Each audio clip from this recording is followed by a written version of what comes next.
can you give a background about your disability and your experience navigating through it? Yeah. So I have two chronic health disorders, type 1 diabetes and multiple sclerosis. Um, During college, though, I didn't have diagnosed multiple sclerosis, so I won't be able to speak to the infusion process, and it relates to studying abroad.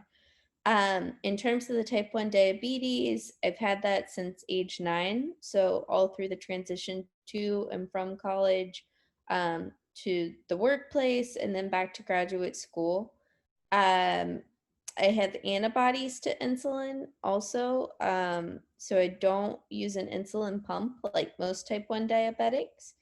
Um, I rely on needles, and take daily injections of about 8 to 10 per day.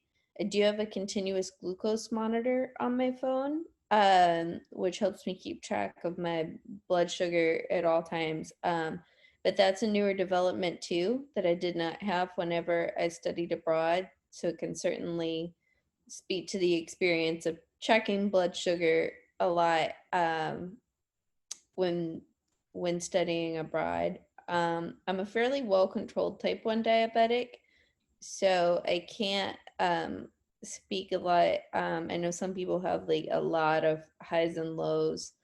Um, and I had that as a child, but in my adult life, that hasn't been so much of an issue for me.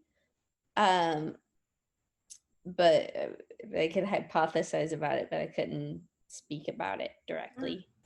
Um, yeah, studying abroad was a really difficult decision for me, because I was scared about not having access to both.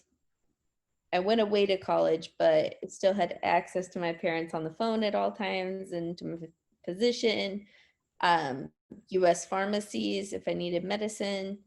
And all that was really scary and kind of intimidating. Also, the cost and the fear of if I did land in a hospital or something abroad, what that would look like. Um, and if it would be a really big cost. Um, and so, yeah, I just hoped that maybe we could speak a little bit about that in case other people have similar concerns. Doesn't necessarily have to be about diabetes, but any chronic health condition that requires a lot of meds and a lot of refrigerated meds too, because that's another important aspect I think about the travel, in airplanes, refrigerated meds, liquid meds, all that fun stuff.